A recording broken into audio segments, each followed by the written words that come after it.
Hey everyone, welcome to a brand new episode of Internet Friends, the episode where we have to find a new person to couch surf with.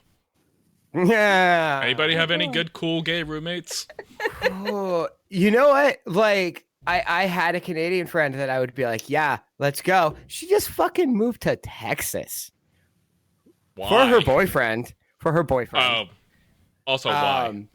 I have Yeah. so many questions. I don't want answers to any of them. Yep. No. But like, she would be like the first person I'd be like, yeah, let's. She'd give us a couch in Canada. She'd let us escape. But no. She's in Texas now. So basically what I'm hearing is Meg is going to be our only refuge to getting to Canada and being on a commune at this point. Yours and mine. Brie's got her. Well, own Brie, way. yeah, Brie has, Brie has. I'm leaving both of you in the dust. Let's be clear. Yeah, we know Brie's not going to sponsor us for visas. This conversation isn't for Brie. Brie, leave. So where the fuck are we gonna go? I mean, again, you have more pull with possibly developing a polycule in Canada than I do. You know, my fake Canadian girlfriend from high school doesn't exist, so like, that's not there. What? I'm devastated. Candace wasn't real. We were pen pals. I was saying I loved her. See, part of me wants to make a joke saying that was an AI chatbot, but like the time frame just doesn't match up. I keep getting advertised AI chat box on TikTok that you can have sex with. Wow. And I got yeah. The I dystopian downloaded future one. that Elon Wild. Musk wants. Yep. Yeah. I tried one out. It's fucking wild. I got in a scene with Batgirl and Catwoman. The Batgirl scene, I played a civilian she rescued, and in the Catwoman scene, I was Batman. And so I love this for you. it was Honestly, compared to like my past experience with sexting, that sounds like actually a lot more fun. Yes, definitely. it was I'm jealous. it was fun. It was kinky as shit, like surprisingly kinky. Like, I'm And just I got saying, bored like, of it I in have a 2 habit days. of like, you know, hooking up with pillow princesses, and somehow the pillow Okay. princessness translates into the dirty talk over text, so it just kind of gets boring.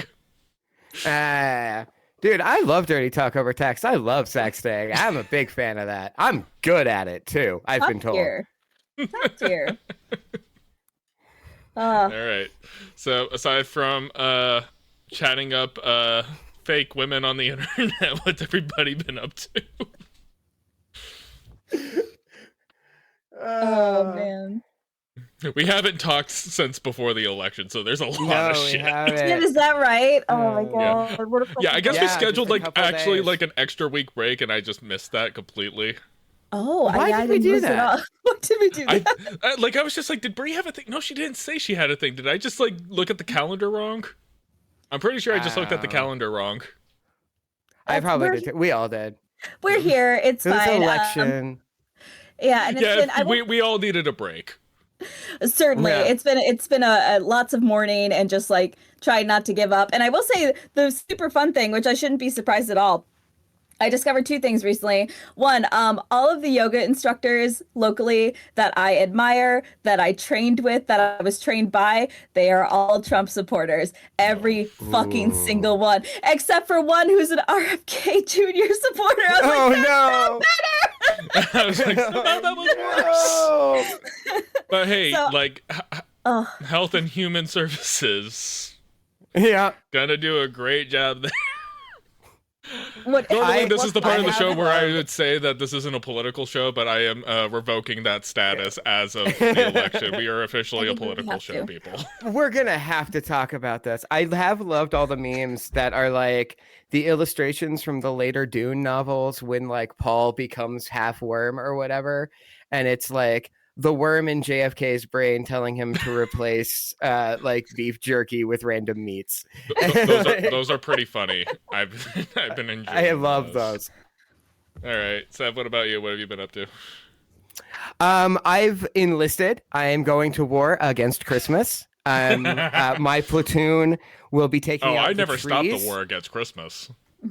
You got to take some breaks, man. You got to live your life. This is like At ease, You know? soldier. Come on. Yeah. You got to leave something. Not until in the last trenches. elf and Santa Claus and nativity scene is burned to the ground. Torn down and burned. Good for you. No, see, I like I said, I've been a Christmas tree platoon man, and those Christmas trees took out a lot of good soldiers last year. So we're looking to get revenge. That's fair. Good. High time. All right. Yeah. Yeah, well, I alluded to it before the show, but I'm unemployed as of Thursday. Oh goodness. Oh my God, I'm so sorry. Yeah, so it's been a shit. I don't know month. why I reacted like somebody on the Wheel of Fortune, like freaking So out that you got like a great. I wanted to see your guys' genuine reaction on like the recording, so therefore, but yeah, like it was just, yeah, I got let go on Thursday. I cleaned out my office on Friday. No severance, getting paychecks till the end of December, and that's it. Wow. Okay. So things are in the works. I have an outstanding interview, and I'm basically working on a whole bunch of like portfolio and resume content, and it gives me excuse to work on more like personal video projects in the short term. Yeah. You like slightly saw this coming, right? Like there were some things in the okay. Oh yeah, I've been the one in the office saying like, dude, writing's on the wall, kids. Doesn't make it better. I am Things sorry, are but shutting that down. sucks. They also let go the girl that they hired literally 3 weeks ago. Oh, Oh, that's the same fun. day. that's a Like bummer. she got let go first thing in the morning. They told me at the end of the day. Mm. And so I'm just like, yeah. And it's the classic, it's just like, we suck at our job, so therefore we have to not pay you to do yours anymore. Naturally. We're higher up on the chain, which means you get Yeah. to suffer for our fuck ups. Yeah, it's just like, we're incapable. But anyways, digress. Not going to get too far into the details, but, things are in the works. Not my first rodeo, so I'll be okay. Just, right now I'm just like, I'm still kind of like dissociative, like in a lot of ways. Sure. Like it's a lot of mixed emotions. Yeah. And so therefore, No. like, I don't even know how to feel. That's fair. And by things in the works, you mean that like 24 case of beer that you've gone through 12 of today. I did make a commitment to Emily after my vacation, which basically like is now just like, yeah, no conflicts whatsoever in a couple of weeks. Once I get back from that, it's just like, yeah, no drinking until I have a job. Oh, that's good. Because you. I know like I will spiral. That's fair. It happens That is quickly. fair. Being unemployed is hard, does. so I feel you on Oh yeah, that. it sucks. It I mean, is. last time I did have like an extended stint of unemployment, I did start dry January, and I stuck with that through that month, and then like I ended up getting a job the following month. So like, Good for you. but you got to stay committed to that stuff, Yeah. just because you Yeah, got to check absolutely. in every now and again. Yeah. Well, I hate Well, I'm that for you, sorry but I you hope you lost your find something job. better. Yeah. Yeah, no, I appreciate Yeah. it. In the meantime, I'll be keeping myself distracted with like I said, Content. trying to content and trying to kind of do some other stuff, and then when in doubt, there's video games and Fox and my wife and everybody else, and like I'm gonna be fine. Mhm. Yeah. That's good. All right. Anyways, so speaking of unemployment, that brings us to our next homework assignment, which was Scott Pilgrim Takes Off, which was recommended by Seth. So Yes. Seth, go ahead and take it away. So I love Scott Pilgrim. I love the movie. I read the comics forever ago, and was hesitant to view this because I had been told like it's kind of one of those situations where the author is revisiting their text and fixing some things, Mhm. and I was like, that either goes great or fucking terrible. I'm real hesitant, and I decided to watch it for this. I liked where it went. I'm excited to hear where you two thought. And have you either of you read the comics? I've never read the comics. So Me neither. okay. I watched the didn't have- movie. Yeah, I've okay. seen the film, and I know the movie is a relatively faithful adaptation, but of course there's a lot of changes to it. Yeah. And this is very much a sequel to the comics. There was Yeah. actually a point in the second episode where I was like, fuck, I should have reread that. But it was, what was my point in that? just that, like in the comic, you get more time with certain exes, and I like that. Like the Kadianage twins is one where you barely see them in the movie. Oh yeah, and they're like completely different in the comic. Mm-hmm. Yeah. Go ahead, Brie. I was just gonna say, I was kind of pleasantly surprised with this because I love the movie so much. I think it's super fun. So it's one of my comfort movies, honestly. Every now and again. It was funny just watching this because obviously with my aesthetic, I do occasionally get called Ramona Flowers. In fact, last time I went out for sushi what with the dyed hair and the cats. I know, crazy. Weird. But last time we went out for sushi, and like a girl very sheepishly came up to me and she's like, "Your hair is so pretty. You look like Ramona Flowers." And my boyfriend called me Ramona for the rest of the night. And then that's always annoyed me. But then watching the show, I was like, oh fuck, I am Ramona Flowers. I'm totally I am the American dating a Canadian man. I'm just like, fuck I am this with person. 7 evil exes all planning to fight him. True, you know? What are the odds? But no, I honestly really enjoyed this because I like when it started, I was like, oh, okay, this is just an animated version of the movie. I wasn't like because it was tracking that way. So I was like, oh, that's cool. Like I've seen the movie. Like I wouldn't mind seeing an animated version, but it deviating so quickly from that, I was like, oh, fuck, this is a really interesting way to go about this. And kind of to your point, I loved the different kind of paths with the exes. I also love that Knives has a lot more agency in this at all. She's very much just kind of there. Her and Ramona both like got so much more. Yeah. And like so much more. Yeah. Yes, and I love the story of Wallace and the vegan ex falling in love. Like that is just him falling in love with Wallace. So good. Such a good bit. So I enjoyed this so much. Definitely what I need right now. When Wallace did that, I wrote down Wallace Wells turning straight men bi since 2010. Love that for him. I loved the show. This was really, really fun ride for me. I do think toward like the last couple of episodes is where maybe I felt like it started to kind of run out of steam. I would agree with that. But for the most part, like I really liked, again, like the first episode feels like basically just beat for beat for the first act of the movie.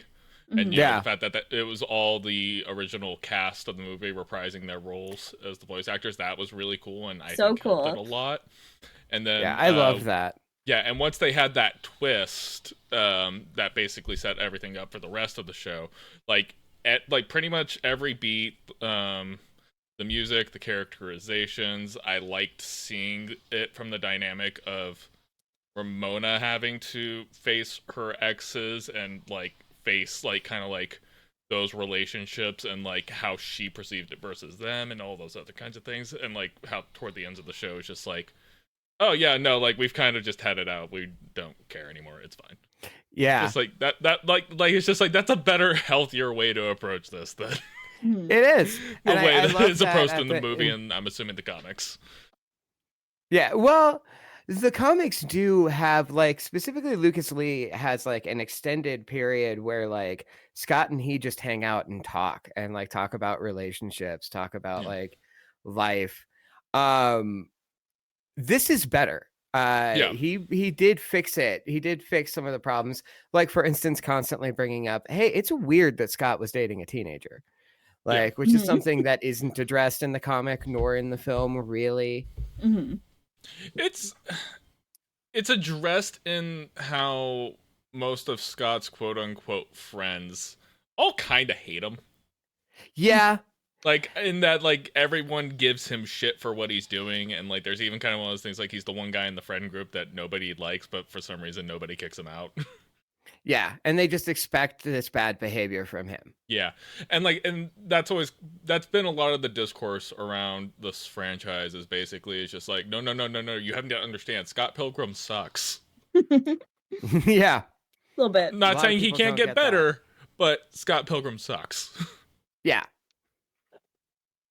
And I do think that this show, like I said, does, like you said, kind of does go back and try and fix some of those things, but I don't feel like they did it in such a way that absolves him. Mm-hmm. Right? No. Because, like, I feel like that would have been the wrong direction. Yeah. It's still very much that Scott needs to learn a lesson, or else he will become the villain like he did in the show. Which actually brings me to my issue is like, even though Ramona and Scott are both bad people, Scott is worse. And I love that Ramona gets this like full redemption and the story really focuses on her.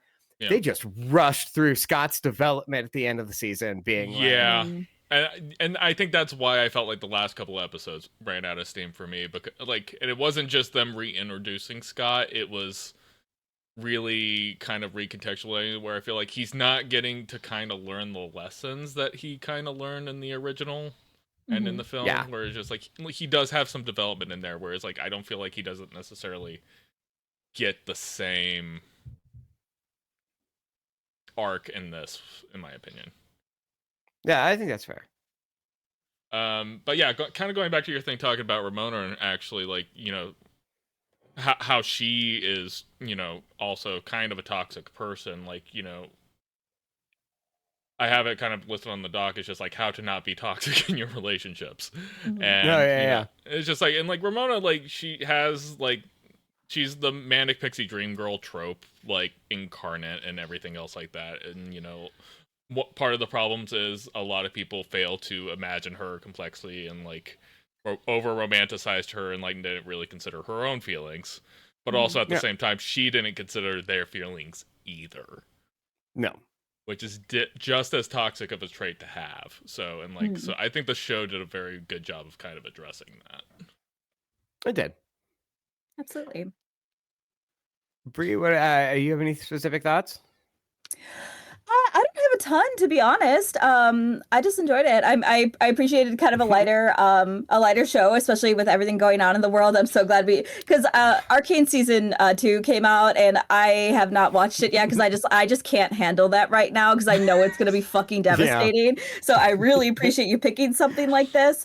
I will say something that I did really appreciate, and I was remembering like as we were talking about it. I especially love the fight with Roxy in the video store. I think just like going in and out of the TV and things like that, like that was just like such a fun fucking episode. Probably my favorite episode of the whole series. It was just an engaging fight to watch. All the fight choreography was like super, super fun and like a fun.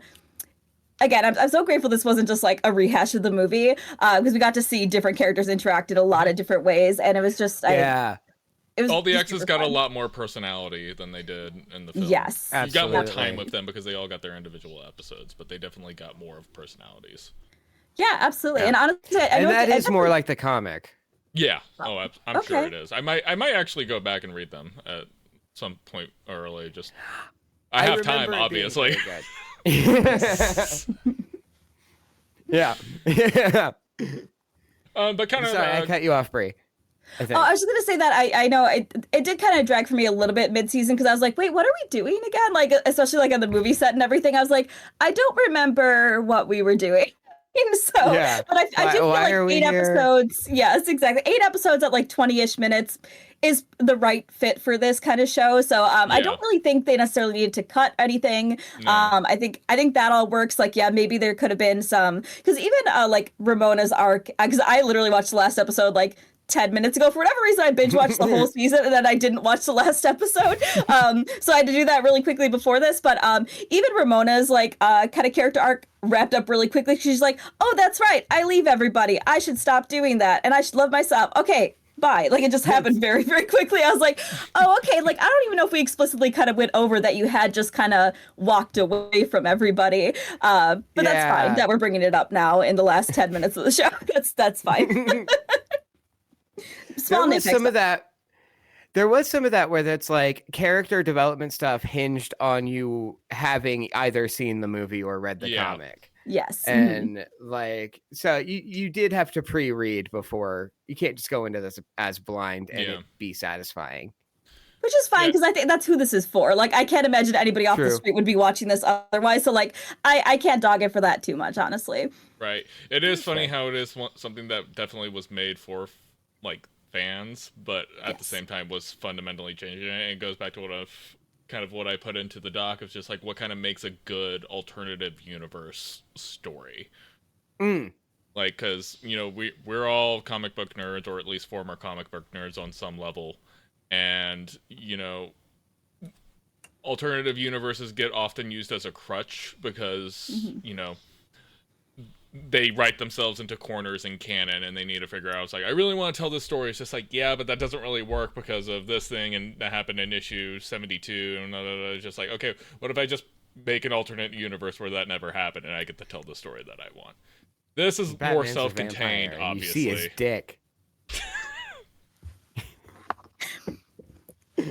Oh, goodness. I do think a big part of that is just like, which honestly I think the show handled really well, is like respecting the original like content while still fleshing those characters out. Because I never felt like any of these people were like, oh, I don't remember this person being like this at all. Oh, yeah, like, no, I feel they like fundamentally were the same characters. Level. That was something I wrote down, which was that like all of the performers just immediately slipped back into these characters. Yes. Oh, like yeah. they just walked off stage. Well, when you consider how big of a stars a lot of the cast is, and the fact that they all more or less came back to do it, just shows how much they really enjoyed their experience on the movie and enjoyed like these characters. Yeah. I even specifically, when I watched it, after I watched the like Lucas Lee centric episode, I sent a text to Emily. It's just like, I need you to watch this one episode with me. Because all the cast reprised their roles, and this is Chris Evans's character design. And I was just like, it was just like, it basically looks like me in like late high school, early college.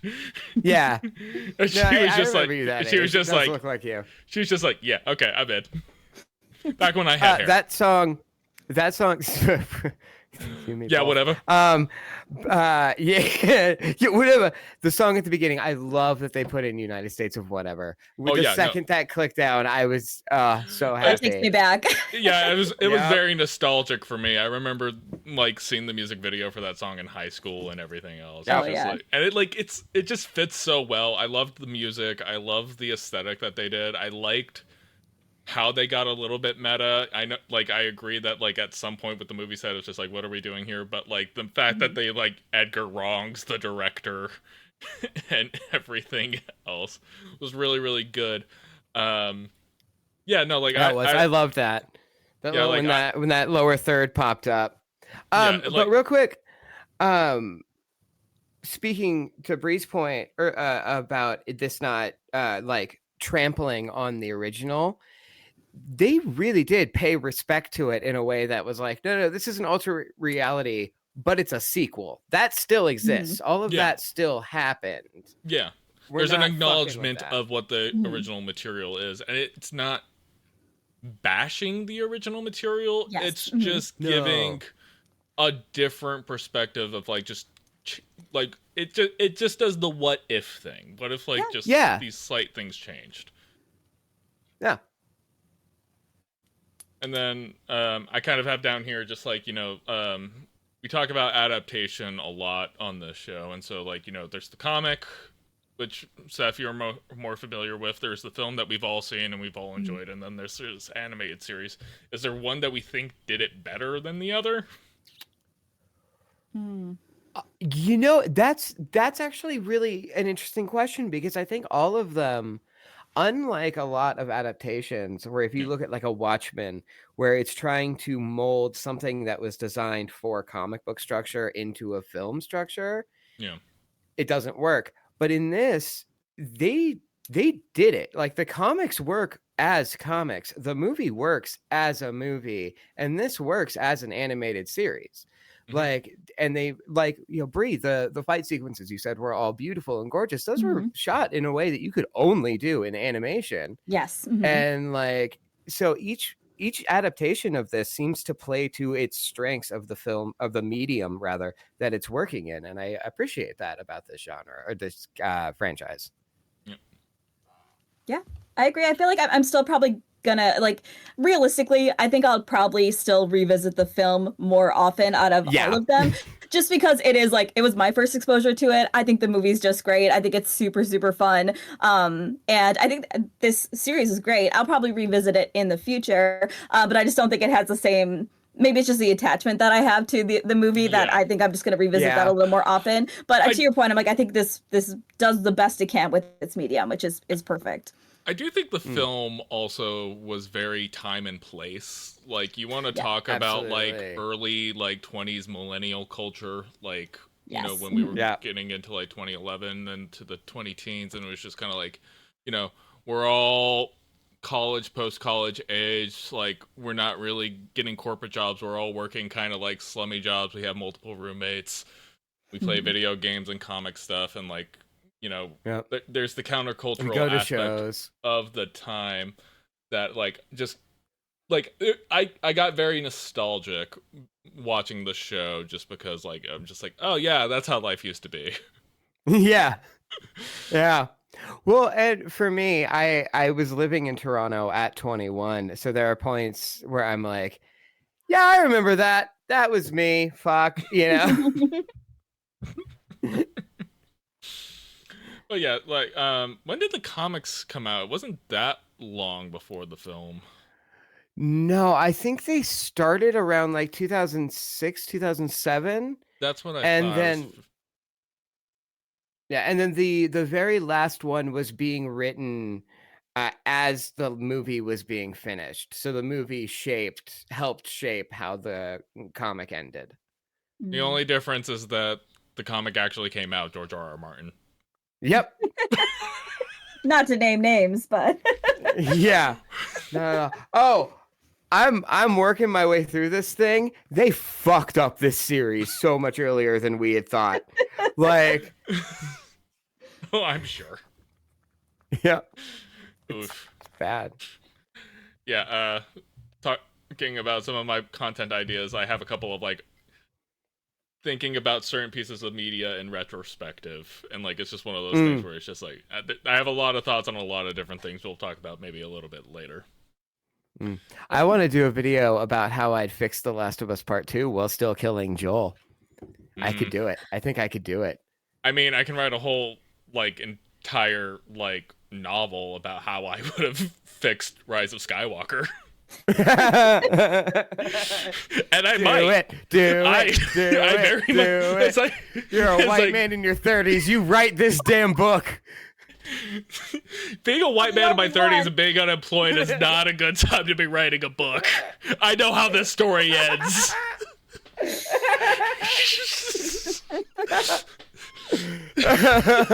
Oh no, it ends in fame and fortune, right? That's exactly how it ends. Definitely not fascism. No. Oh Lord. Anyways, girl boss, gatekeep, or gaslight. I don't understand the context or who wrote it, so. Okay, listen. Okay, so the next two questions are ones that I heard on different podcasts, and I'm just like, there's three of us here, and I was just like, what do you think out of these three that you are? I know which one I am, so I just want to have a small discussion about it. I'm definitely gatekeep. Am I a girl? Okay. That's so funny because I would switch you too. I think Aaron's the girl boss, and I think that's the gatekeeper. You think I'm a gatekeep? You think I'm a gatekeep? Why? Why am I a gatekeep? Okay, I'm more curious of how I'm the girl boss. Scorn you. Here's the thing. I'm bi. He's straight, and I'm not the girl boss. I was about to say I've had enough girl bosses in my life to where basically I hate them so much, which is why I gatekeep. Well, see, this is why we're having this conversation. So, you guys sound so crazy right now. Okay, well, explain to us as the gaslighter, apparently, why we're wrong. Say, because clearly I don't need to defend myself. I think gaslighting is very funny. It's one of my favorite things to do. Your poor partner. Fair. I get it. Yeah. Okay, because I think in the right context, gaslighting is very funny. Actual gaslighting, not funny. But I think in the right context of like, especially if I'm having an argument where I know I'm wrong, especially against my partner, I just had to be like, babe, no, I told you that. I'm pretty sure. You sound so fucking nuts right now. Both people in the context of the gaslighting have to be self-aware.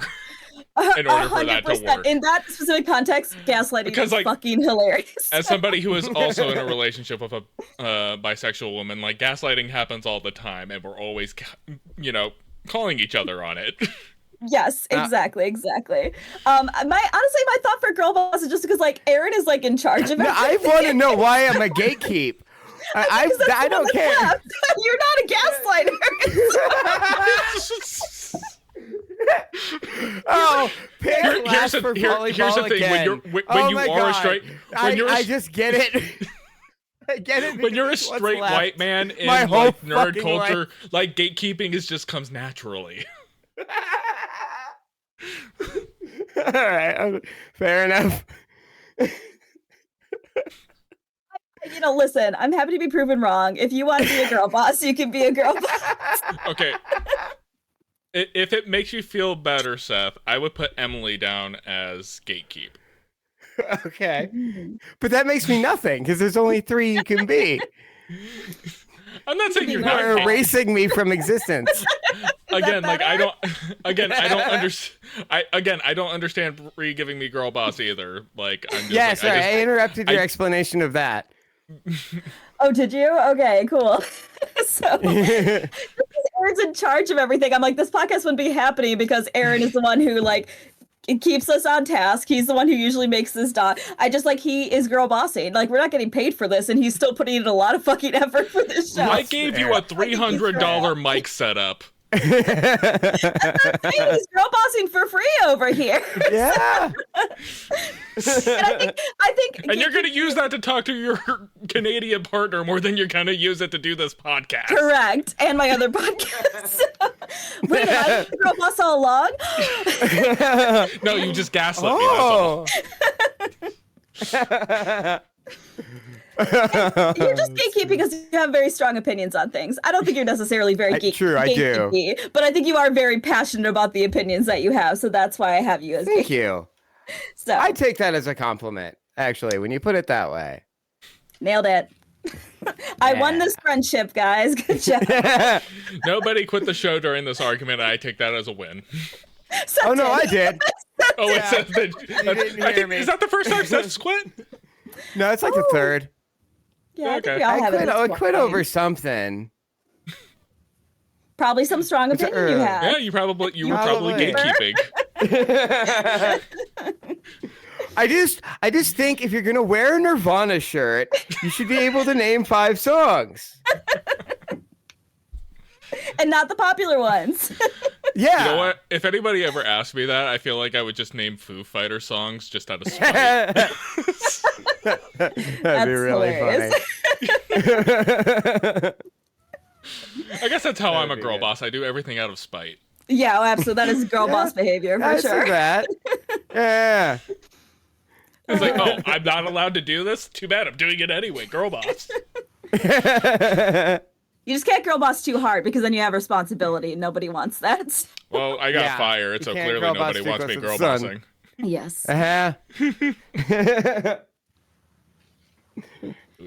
Yes.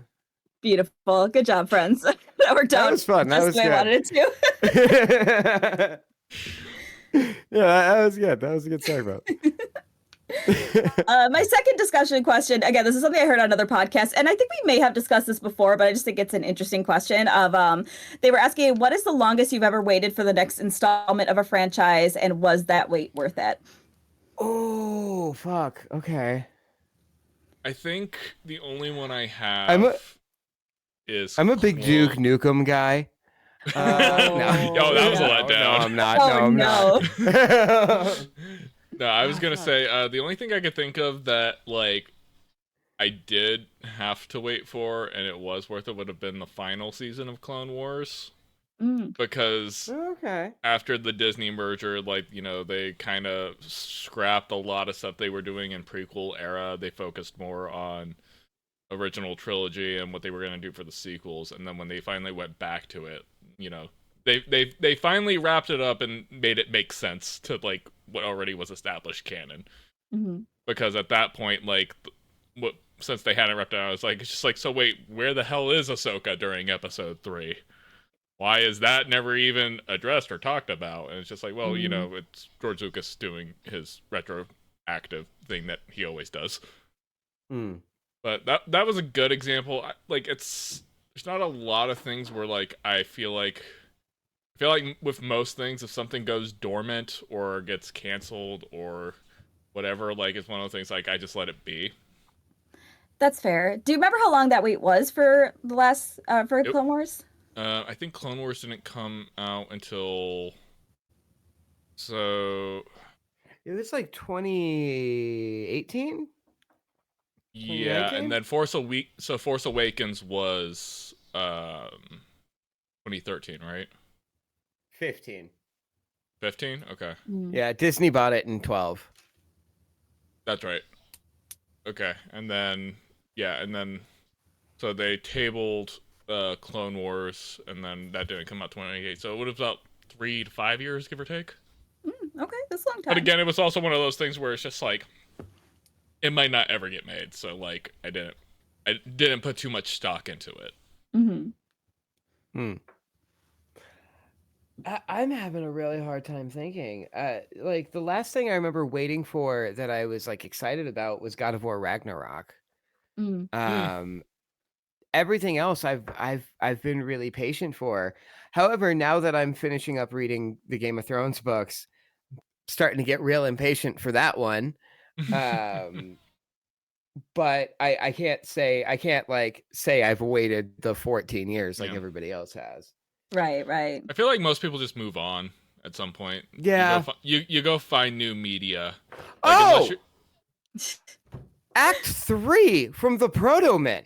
Been waiting for 14 years for that record. That's a good point. That's a very good point. It's a long time. They keep teasing it. Yeah, it's like instead we're gonna release a cover album and then a live album. Thing. Yeah.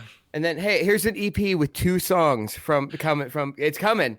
Hey, that was a great show at Denver Comic Con that year, though. It was so good. And the footage I got was so great. That's like some of my favorite like live performance footage I've ever shot. It was a great show. Tiny, intimate, like, great band.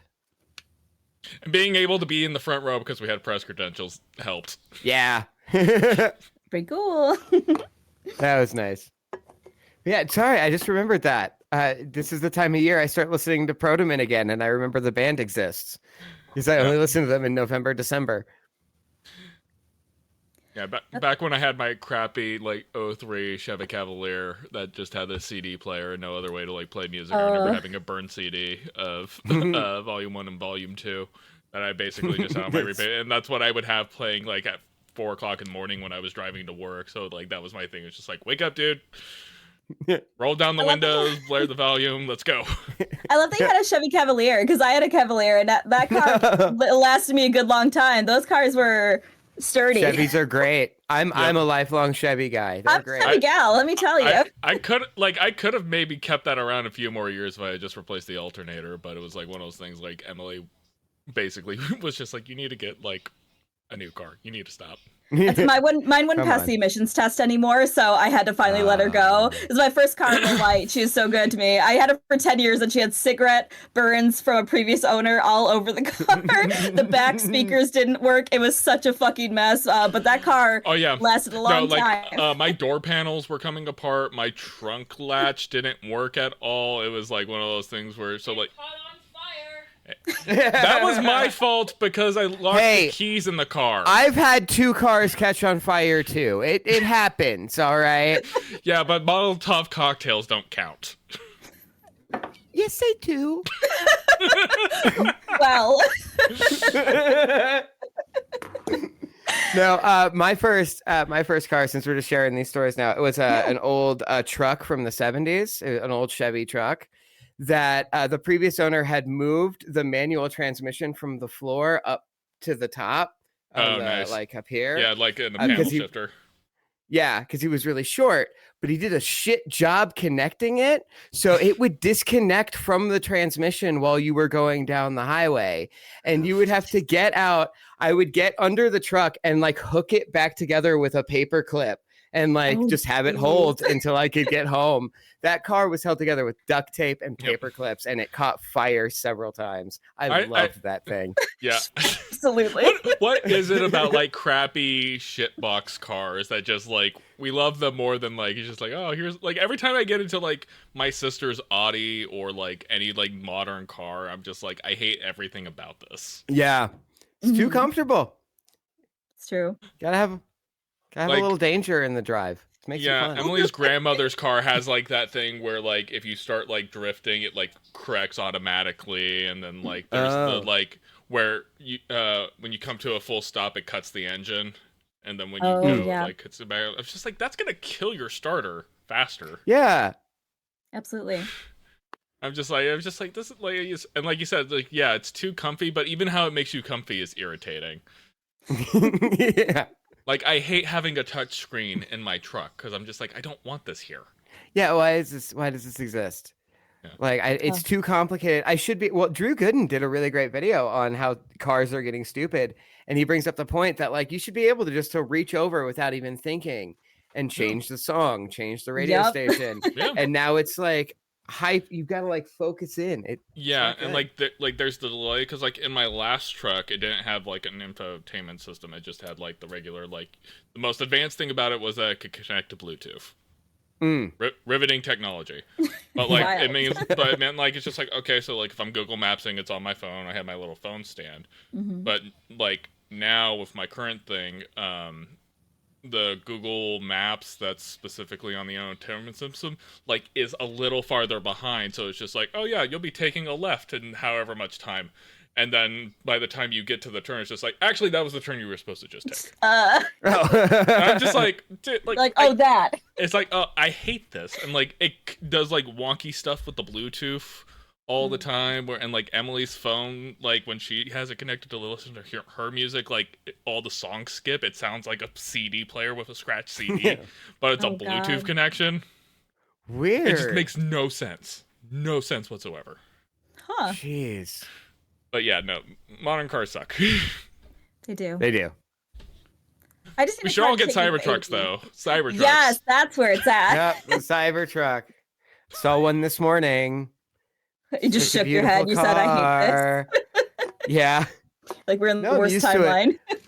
I think I've said this before, but there are like 3 of them around me now. I see them just about every day. Dude. It's awful. Dude, I'm seeing multiple a day now. Ooh. Like there was probably a day where I saw 3 different Cybertrucks in the same like trip that I was making.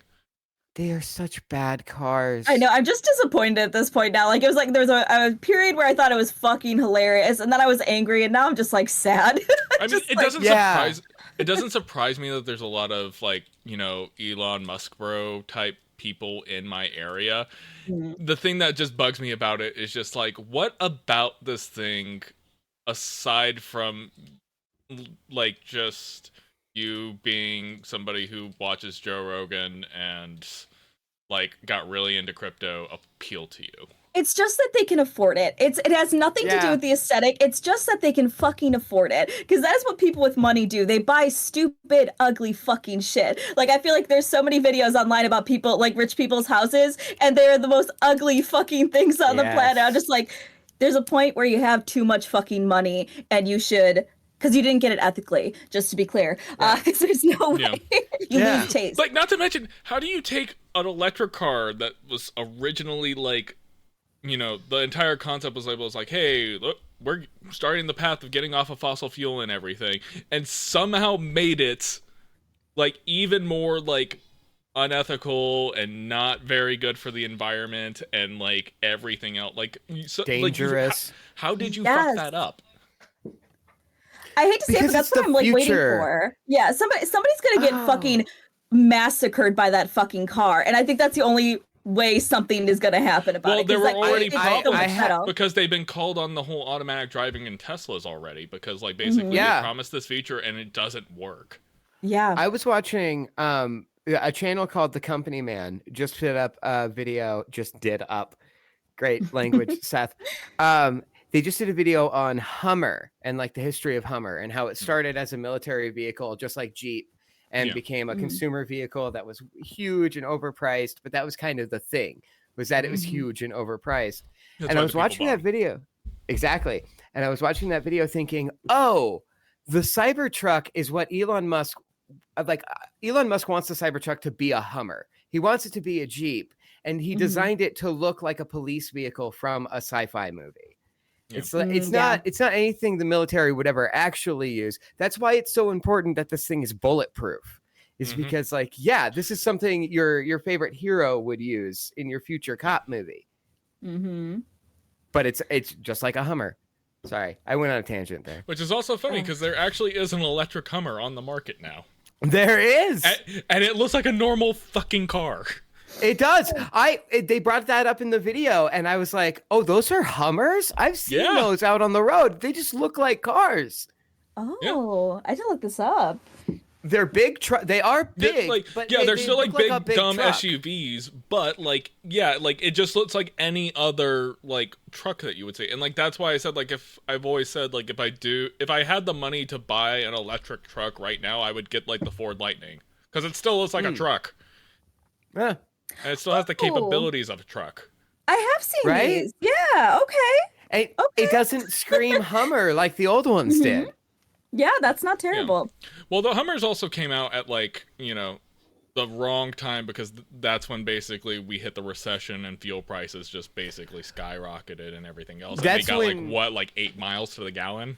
Yeah, 10 on average in city was what the video I watched said. They had been around before then. No, they had been around before then, but 2006, 7, and 8 were their biggest years, and then 8 is where they dropped off entirely.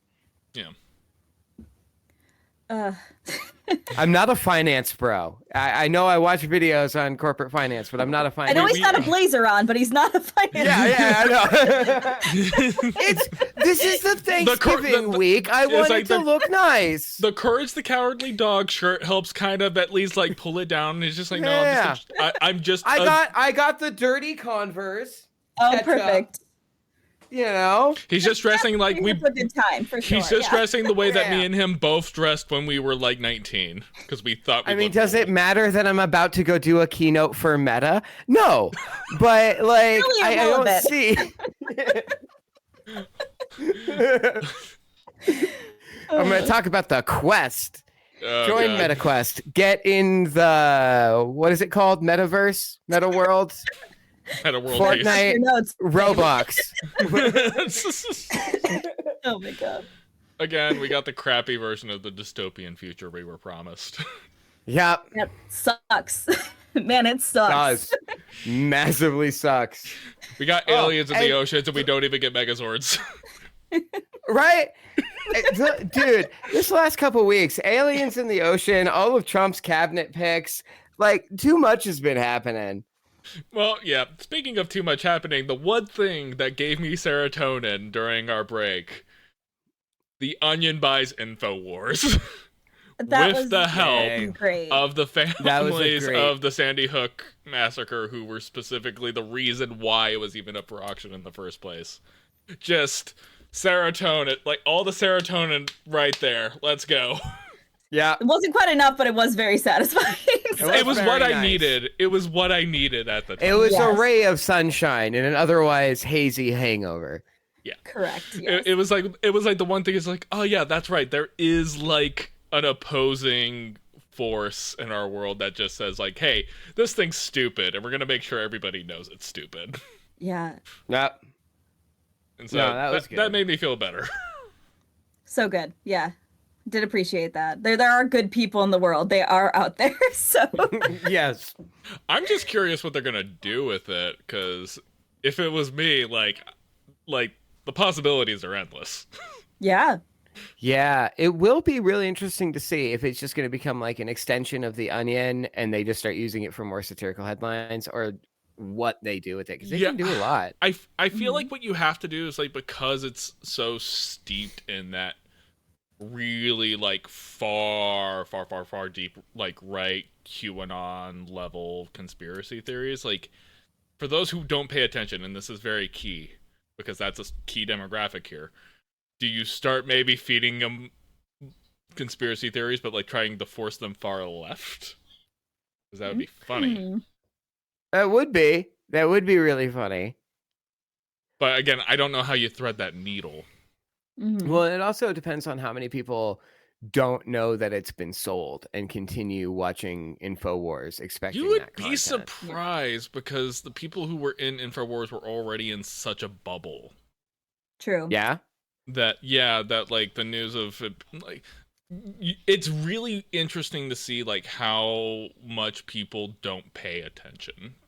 Even to like That's things fair. as big of news to this, because like there's always. I mean, we did see a big uptick in how do tariffs work and how do I change my vote after the election. So that you're fair. That's fair. You're right. Again, yeah, like there is a large constituent of people, and like I've talked about this. It's just like going back to how the election went. It's just like we're all on the page of just like how did Donald Trump ever get to this point?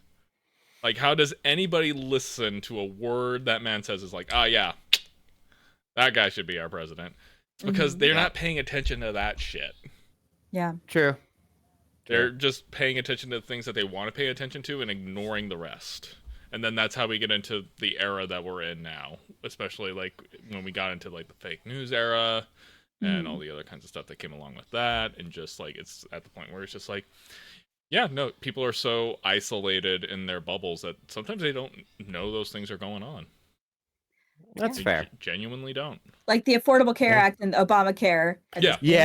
Yeah, they don't. Oh my it's God. just like they don't know that those are the exact same thing. Yes.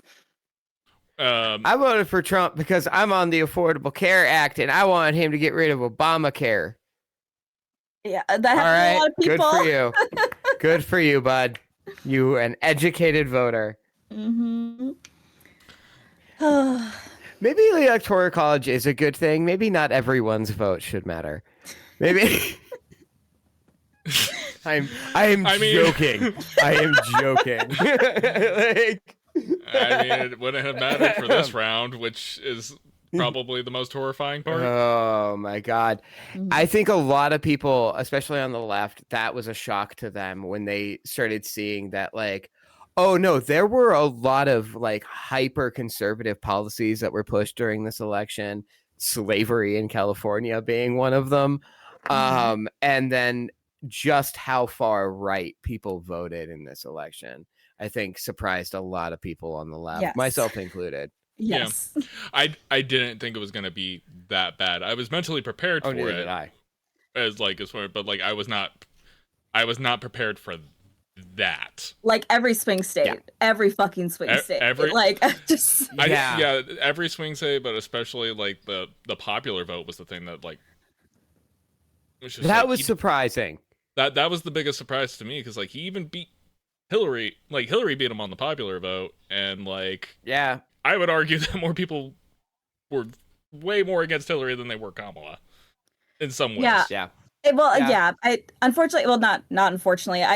My only hope, honestly, is that Democrats start running on an actually progressive platform, because that's where they keep fucking losing people, because they are centrist and they keep running on a centrist platform. Yeah. And I mean, I know, like, I didn't vote for Kamala because, one, it didn't matter because I'm in a blue state. But all three of us got blue states. Let's go. Yeah, my vote meant nothing. Exactly, except for local things. That always matters. Local things very important.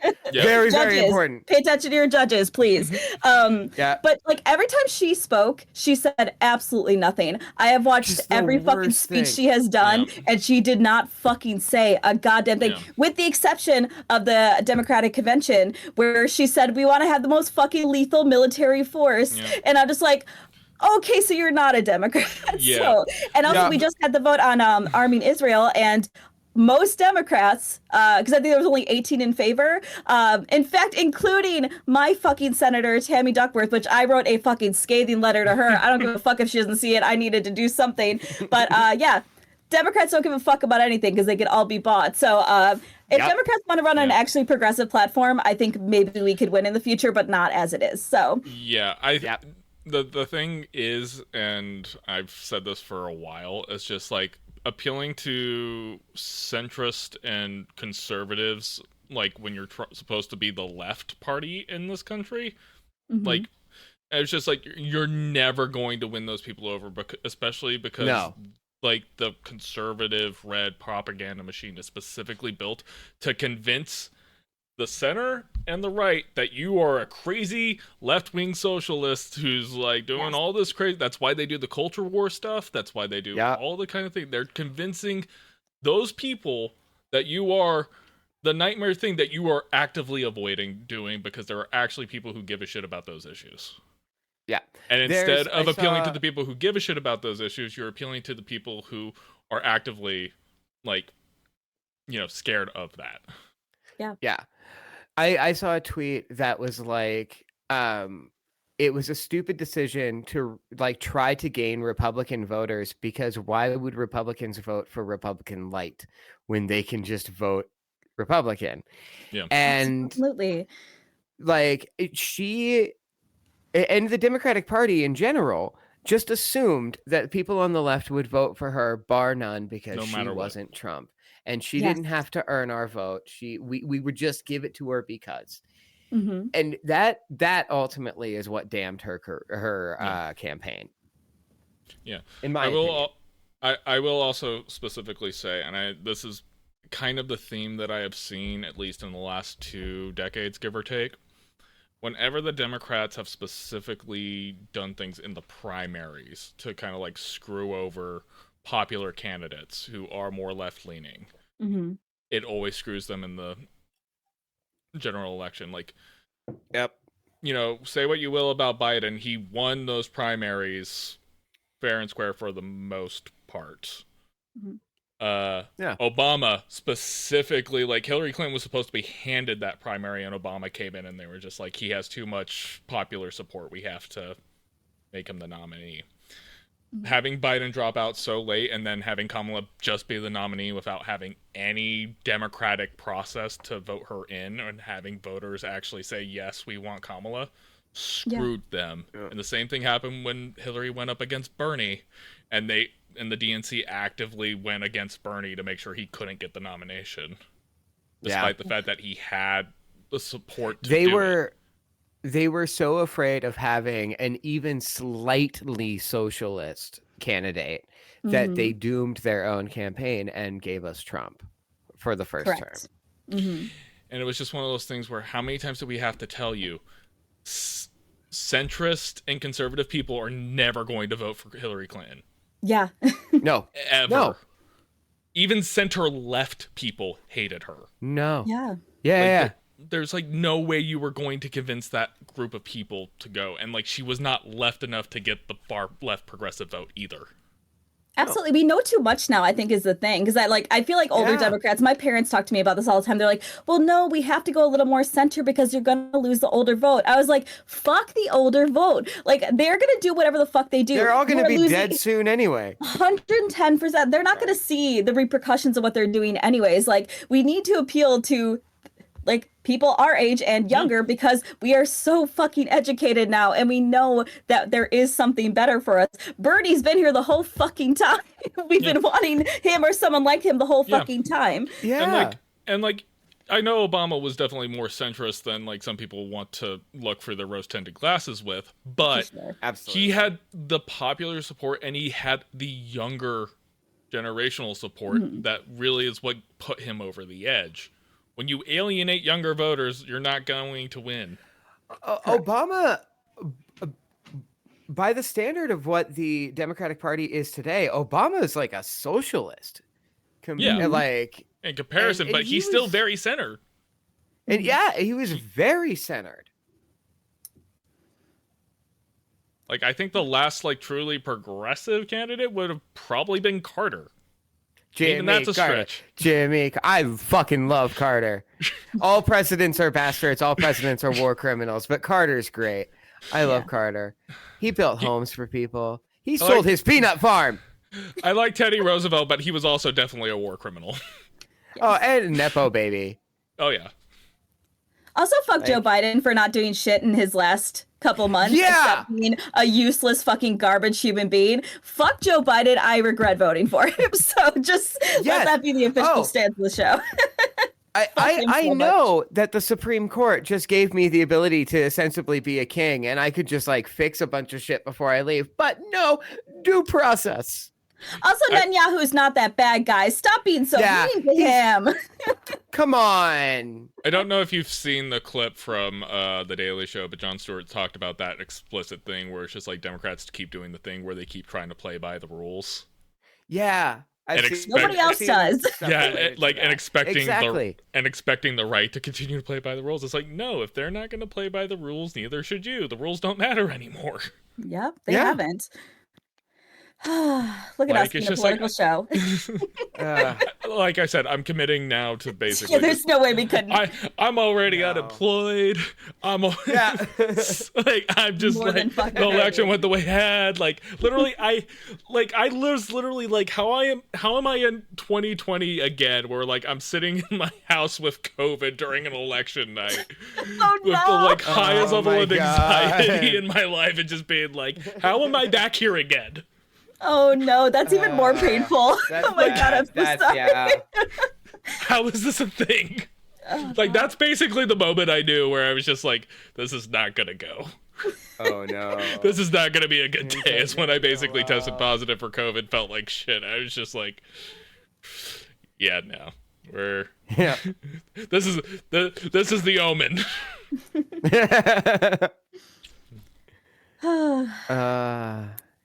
Everything is awful. I will say something that's kind of, well, not interesting. I meant to bring this up earlier, but so I work in a pretty conservative area, and there's a huge uptick in white people, my patients coming up to me and just saying kind of vaguely racist things, just out of the blue. The top thing that they're bringing up is immigration, and here's the thing. Normally I would hate this, but I'm loving it and using it as a teaching moment because they keep bringing it up. They're just like, yeah, I mean, it's not that hard to immigrate. Like, I don't know why people are blah, blah, blah. And I was like, that is so funny you say that because I'm currently trying to immigrate to Canada. And let me tell you all of the things I need to do. And they're like, whoa, you have to do all that? I was like, yeah, it's the same thing here. Yeah. It's actually extremely fucking hard to do it the right way. That's why people can't do it, because it's a lot of fucking money. It's a lot of fucking time. And most people cannot do that. So I'm like, if nothing else, I'm able to tell people like, hey, actually, and look, me, a white, it's hard for me too. So it's just like, I'm still trying to figure out how they convinced anybody that closing the border is going to solve anybody's problem. I'm still just like, I grew up on a border state. Because there has to be an other, right? Yes. Like I grew when up you were raised in a border in a white state. supremacist environment. Sorry, let me just finish this out real quick. Go ahead. When you're raised in a white supremacist environment, you are always needing to blame the issues on the other. Mm-hmm. And at a certain point, when just blaming them doesn't get you results, you have to do something about them. And that is getting rid of them, putting them in camps, doing whatever, because you've got to distract people from the fact that the ruling class is the actual issue. So we have to put them in cages. We have to put them away. And it starts right now with the Hispanic population, but it will move to other people of color and to other marginalized groups. There will always be an other, and it's one of those things where it's just like, it's why, again, like the right focuses so much on culture war-based things. It's always about othering people and not actually addressing any actual fucking issues that affect actual fucking people. That's why a lot of immigrants vote Republican. That's all there is to it, because they're not the problem. It's other immigrants that are causing all the problem. That's why they're having such hardship. So it's they've done that since the fucking dawn of time. Yeah. Anyways, so just so everybody knows, the policy of this isn't a political show no longer applies. I'm policy that I never abided by the way. You guys have always just kind of let me go. Congratulations, you finally broke us down. I won. I win. Feels terrible. Cool. Now that you've beat, I feel great. Hey, it might be the beer I've been drinking this whole episode. Yeah. You might have beaten us on this, but now we have to beat fascism. So let's go. Okay, fine. You're up, boys. All right. I gotta be honest. Like I'm gonna be starting a new YouTube channel soon because TikTok's going away, and I have to have some place to create, right? But I feel really bad because I've been seeing so many people on my For You page be like, I know you might think as a white guy it's time for you to like create your own podcast, especially if you're a liberal. Maybe don't, and maybe, and I'm but I need somewhere. I know you get Christian Divine on TikTok every now and again. Yeah, I get his Christian. stuff too. He did the thing where he was just like, white liberal dudes, it might be time for you guys to start grabbing microphones. And then he did a video like following up. It's like, I realized I might have just told a bunch of people who are potentially groomers to pick up microphones. Forget what I said. And like, I don't like that me saying I was making a YouTube channel made you think of groomers. Don't appreciate that. I'm just saying there is a very bad precedent of certain people on certain platforms suddenly, again, we've talked about this on the show where it's just kind of like, close your DMs. Just close absolutely. your DMs. Keep them closed. No DMs. No, as a fan of pop punk, I get it. Right. I've been in pop punk bands. I get that I am closely associated. I don't like it. It comes with the territory. It's like being a Stephen King fan. Sometimes you got to read about kids having sex. I don't like it, but I got to get to We the all scary have to clown. remember that scene in It exists. Yep. I did forget, but thank you for reminding me. If we have to suffer, you have to suffer. I just watched I can't remember his name, but the Dom, I think is it, the guy who does like Lost in Adaptation, I think is the name of the series. Oh yeah. He just did it, and that's why it was on my mind because he was like, I really don't want to talk about this, but I have to. Yeah. And More than fair, yeah. It's one day Stephen King's going to die, and I just hope that his estate goes. It's just like, you know what? Go ahead on this next printing. Just leave that out. Just like Fully rip it out. Just let the hard cut happen all of a sudden, and just have it be there. That is the thing though about reading male authors is that like Game of Thrones, there are times when I'm reading and I'm just like, all right. Okay. And it's the same with Stephen King. Every once in a while you're halfway through a book and you're just like, all right, okay. There was another TikTok series that Emily sent me all the time, and it was like a woman reading, smutty novels that were written by men and just describing sexual acts. Oh, no. And like just like female gaze. but like just like her reading like what those men wrote, and I go just like, I'm a white man and I know that's not how sex works. Yeah, please read via the female gaze. Like I'm reading that Court of Thorn and Roses, and let me tell you, that book is very horny. It's gotten more and more horny. The sex scenes are great. I understand why the girls love the smutty books because, again, written by a woman, we know what we're talking about. It's just a better time. 10 out of 10. It's like, guys, we have porn. It's free on the internet. It's super unrealistic. Don't make expectations off of it, but like if that's what you're into, trust me, you can go watch it somewhere.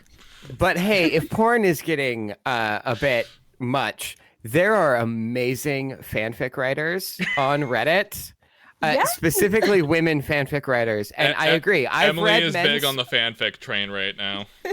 Yeah, I've read smut written by a man. No, that's true. I've read smut written by a man. I've read smut written by a woman. It's always better when it's written by a woman. Oh, absolutely. Yeah. The descriptions.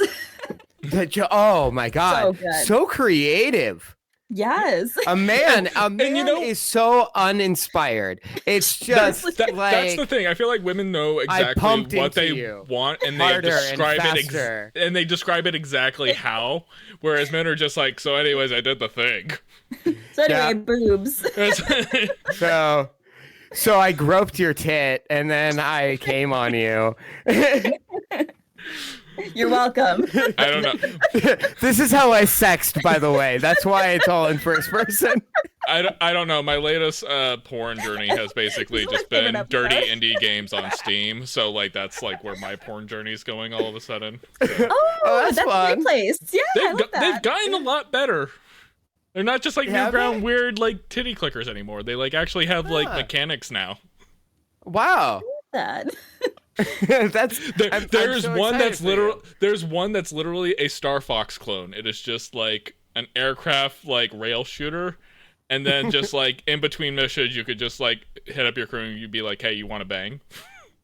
And then I love that. I'm I just love like, that so much. you know, I'm just like, I used to have an app on my phone that was called Kawaii Assistant, and it was an anime girl that was your assistant, and you would just like over the course of it, you would like earn like credits that you could spend on outfits for her, and the gradual goal was to get her naked, and you would like get to see this anime girl naked. That was a fun game I had. I was about to say, what what was like the microtransaction gotcha? You know, it's like when did like the paywall like really become like if you want boobs, you're gonna have to pay the $9.99 for enough gems. This was a decade ago. This was like 2015. But if I remember right, you could like take her on virtual dates, which you would just pay like $5 for, and then her like emotional relationship bar would move up a little bit, and it would be like, you went on a date, and then like you would just keep talking. I love that so much.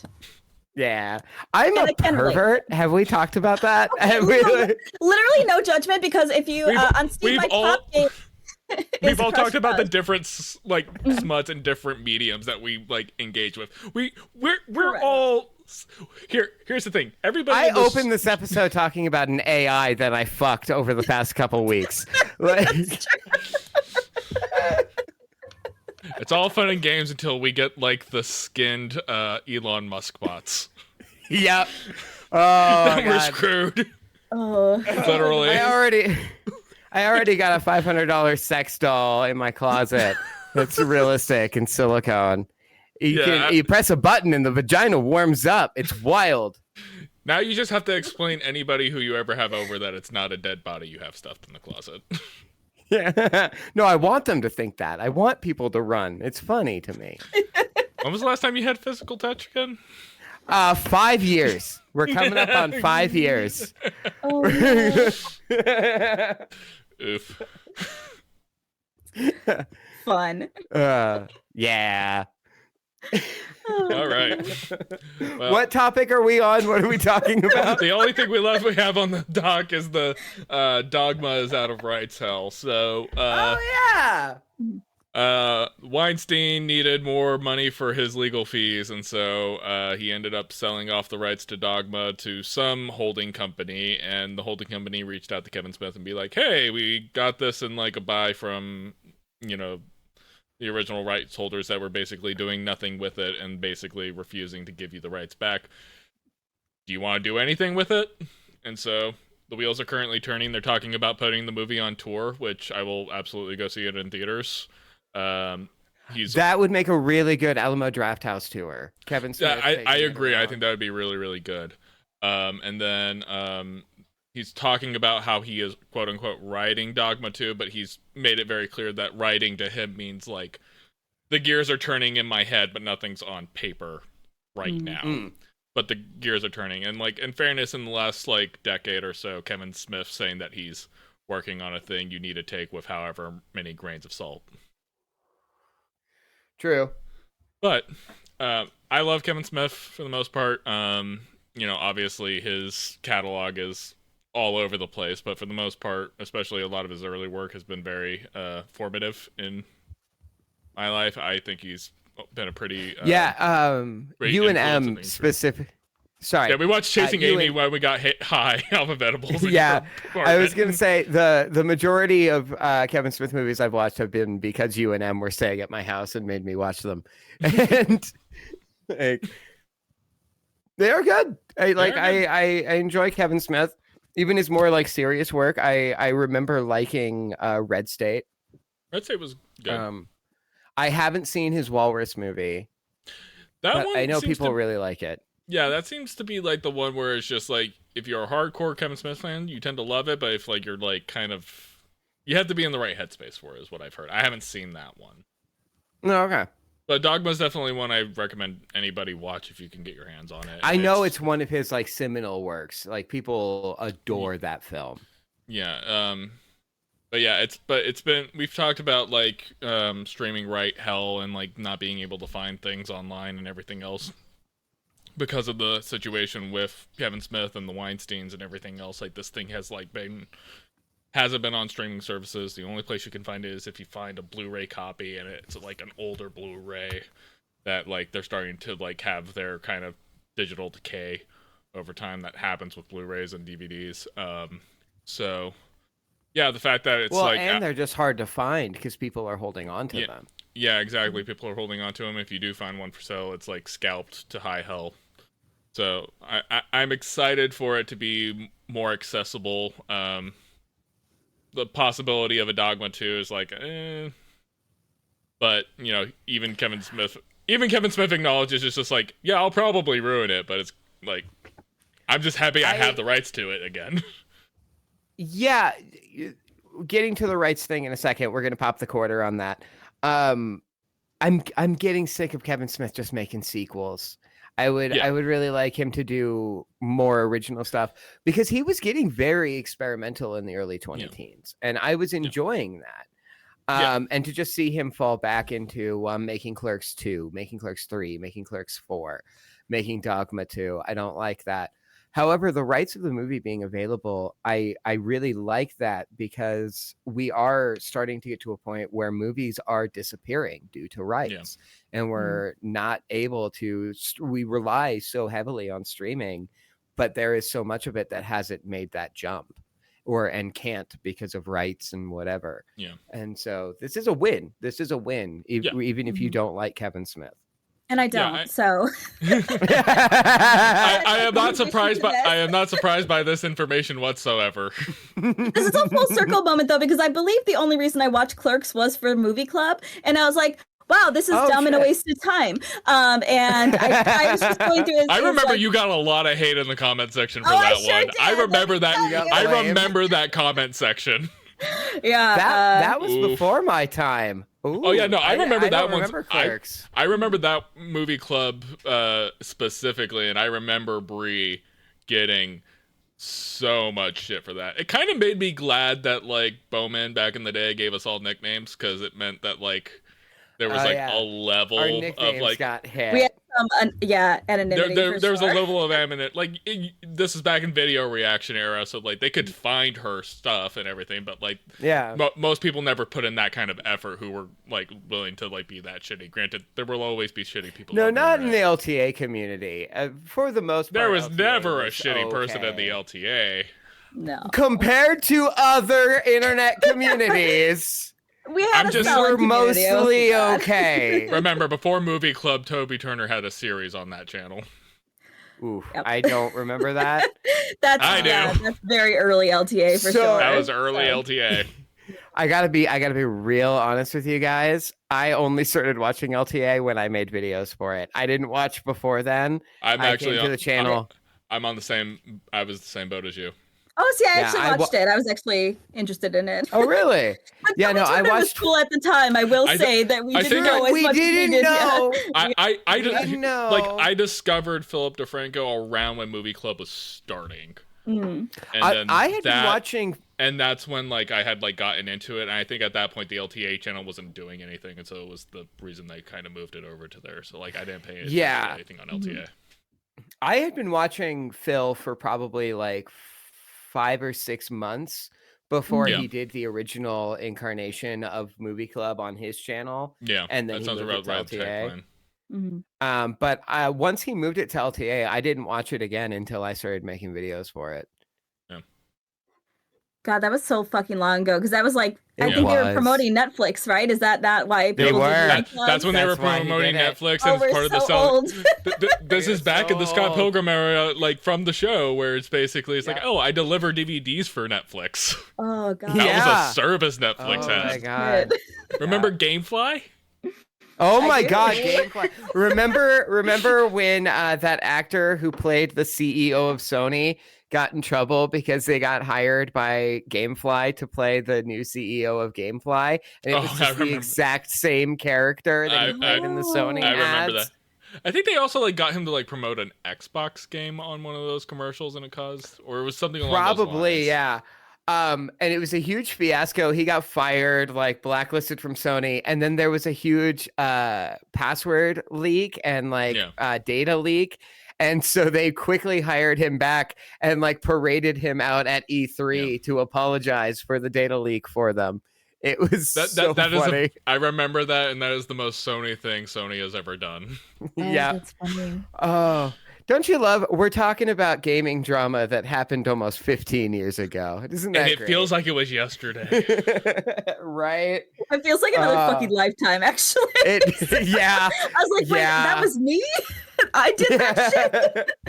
Wait a second. Yeah, I know. I went back and I watched. The mood hit me, so I went back and I watched some of the vlogs I did during the LTA time a couple weeks ago. It's rough shit, man. And like, but also just kind of remembering that, like, oh yeah, that's what it was like. Fuck. All right. Yeah, it was a very different era. It's weird how like internet and social media has kind of killed that format, because now with like stories and doom scrolling on TikTok and Reels and everything else, it's just like, yeah, like no one vlogs anymore, quote unquote, or at least that's not what they call it. Mm-hmm. No, it's definitely not what they call it. I disagree that it doesn't happen anymore. I think that social media has moved to a point where simply existing on social media is vlogging. Right. You are posting your life every day, and everyone is doing it. Yeah. Especially when you're trying to exploit the parasocial aspect of that. Yep. So I would agree with that. Oh man. Wow. Social media. Deep. That's social media snaps. Yeah. All right, so what is everybody replacing TikTok with next month? Social commentary. Oh my god. I actually did download Lemon 8. I haven't done anything with it. I haven't created the profile. I don't know what that is. No. It's I know everybody is leaving Twitter for Blue Sky. That's the only one I've been I'm enjoying Blue Sky. Blue Sky's nice. Oh, how are you? I'm thinking about getting Blue Sky. It's Lemon. I think it's gonna go the same way as Threads, where it's just like, oh, this reminds you of like old Twitter when it wasn't like so like kind of crazy, and then it just went downhill. Certainly. But like I hope so. So like I'm considering the Blue Sky thing. Yeah. All right, Lemon 8. As far as I can tell, it's kind of like TikTok combining TikTok, Instagram, and Pinterest into an app. I haven't messed with it at all. I downloaded it. It immediately made the account because TikTok's like, hey, if you get banned, we'll cross all your shit over. We'll just send it all the way over to Lemonade, and it's really easy. But yeah, I honestly don't know where I'm going to go when this thing gets banned. Like I said, I'm planning on making a YouTube channel. Yeah. Yeah. Like, but it's hard. It's hard because like the majority of people I talk to within TikTok. Like TikTok isn't just social media, it's my messaging app. And so I'm gonna have to adjust there. Yeah, as far as like, I think in terms of the aspect of like, you know, as much shit as we can give it, you know, the algorithm on TikTok, I feel like at least has the best balance I've seen of like actually showing me content I want to see, and like just giving me enough shit to upset me to like kind of, it's like, all right, that's enough internet for today. But again, like it's nice to be able to send both you guys and Megan and some like other people just kind of like random things to just kind of like, hey, like this thing made me think of you for like whatever reason. Like, you know, I can send all my dark jokes to Seth. I can send Brie cute Bulbasaur and kitten content all the time. Brie, did I send you that Bulbasaur that was smoking?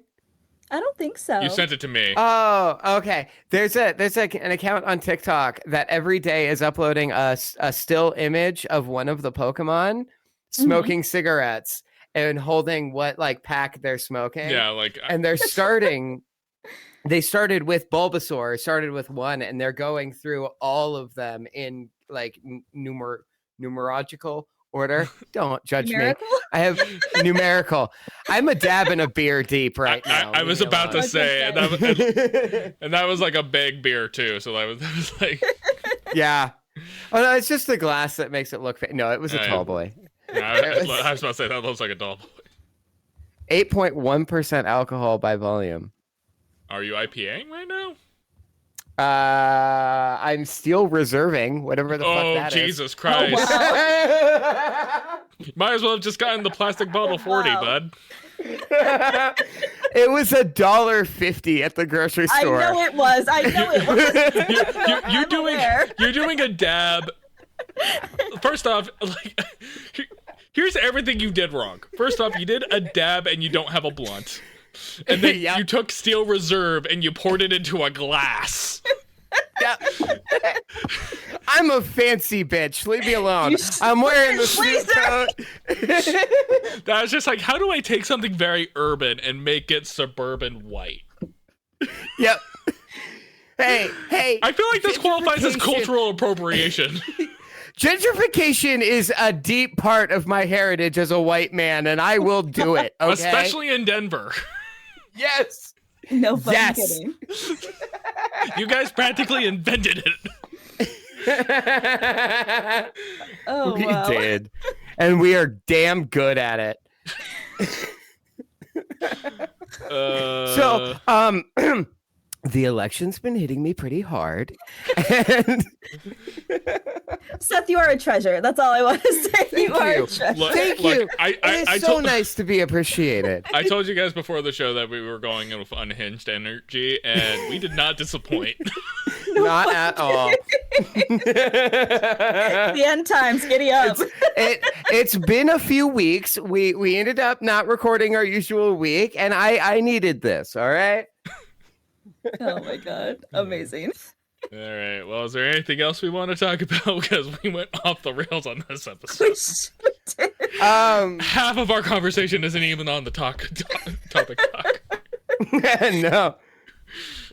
And we did hit everything, right? We did. Yeah, we did. Everything's on the topic. Okay. Covered. Yeah. Shit. No, I can't think of anything. All right. I got nothing. All right. Well, I guess it's okay. I like my suitcase. There's that audio going around TikTok. I haven't heard that one yet. I haven't heard. You haven't heard? You guys haven't heard I like my suitcase? It's Barron Trump. It's a clip of Barron Trump when he's like 3 years old, 4 years old.